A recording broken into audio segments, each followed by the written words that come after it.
Nirmala ji, thank you so much for giving us the first exclusive interview after the budget. You've been very kind to us every year, and thank you so much for that. Millions of people are watching you across India through CNBC TV 18, CNN, and our News 18 channels across the country. First of all, congratulations on what is your 9th consecutive budget. No other FM has done it consecutively for so many times. I think it has also been a period which has been marked by a lot of turbulence. You've seen it all. You've seen the pandemic, you have seen some shooting wars and now tariff wars, and through it all you have steered the economy. I think if you look at the bigger picture, a job very well done indeed. You know, it is one of the fastest growing economies in the world, any consequential economy in the world. You know, you've managed to keep fiscal discipline under check. You've also kept inflation well below 2%. So the big picture really looking good. I'll ask my first question, which I always do when I start. You know, if you look at the reactions of the budget, some people have called it a status quoist budget. People have called it a conservative, cautious budget. How do you react to this? You know, people saying no bold reforms this time. Of course, much is there in the fine print, and it is all coming out. The markets have, you know, come back today. So, what was weighing on your mind when you were preparing this budget?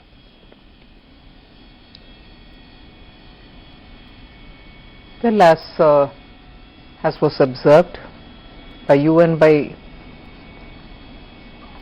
domain experts, not just in India, even outside, Indian economy's fundamentals are absolutely strong. It is the global uncertainties, which of course always every government has faced global uncertainties of different order, different level.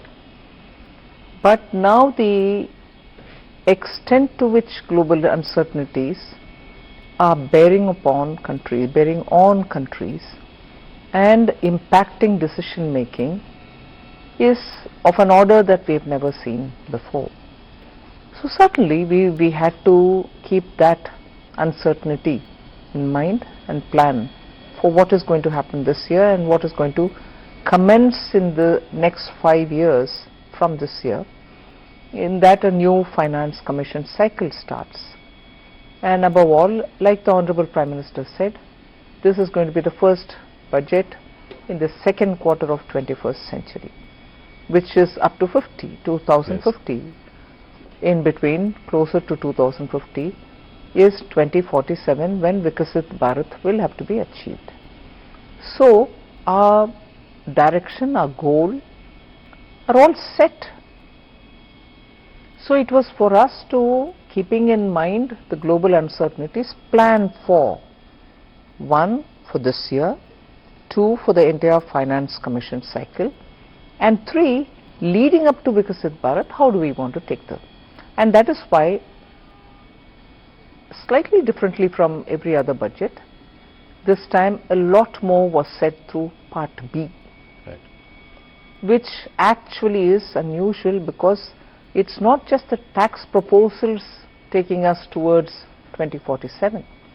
It also shows how we want the administration to respond, whether it's tax administration largely, or how the fiscal policy and other things are derived from it.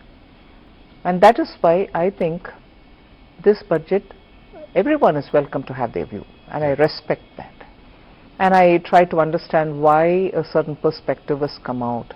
Even if it's criticizing it, I try to understand what is the basis from where they've come.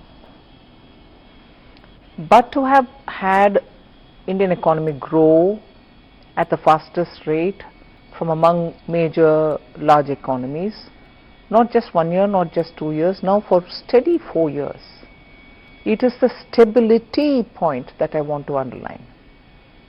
Prime Minister's political stability, because he is in the third term, yes, and also his understanding of how you respond to business has remained the same always. We have to be receptive, we have to enable, we have to remove we have to extend the red carpet but remove the red tape simultaneously, and ease of doing business. These are consistent policies. Tax certainty bring stability for businesses have been the core beliefs. It's almost a code for him. And that is why, remaining in his third term, he has given the message of stability through this budget. Just one last line on this particular observation is stability and also making sure businesses are able to do business in India at a time when global uncertainty is making decisions difficult for even businesses from outside to come into India. So we are clearly projecting India as a place where businesses can be done, and the large Indian consumer market will have to find its own higher levels of achievements, so opportunities for them. So that is, I think, therefore, this message.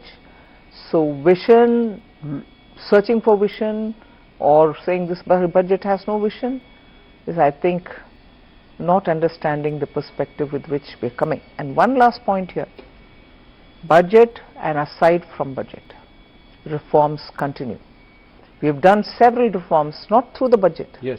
but yet outside of it through the year. Yes. That is why the expression Reform Express, it is continuing to move and move at a good pace. So not just the budget, please look at the performance. No, you have done that with GST rationalization, which was outside the budget, a bold reform there. I think there are reforms here as well. What would you consider as some of the signature highlights of this budget? The customs overall, some of which have been, several of them have been mentioned in this budget, but there are several which couldn't be mentioned for want of time, and also the fact that there are few more which will carry on further. So the complete overall of customs is a major signature, and of course as a reform that, but looking at the frontier areas, investing in them, promoting R&D. So you're projecting a nominal GDP growth. तो अगर आप वित्त मंत्री निर्मला सीतारमण का पूरा interview देखना चाहते हैं, तो स्क्रीन पर दिख रहे QR कोड को स्कैन करें।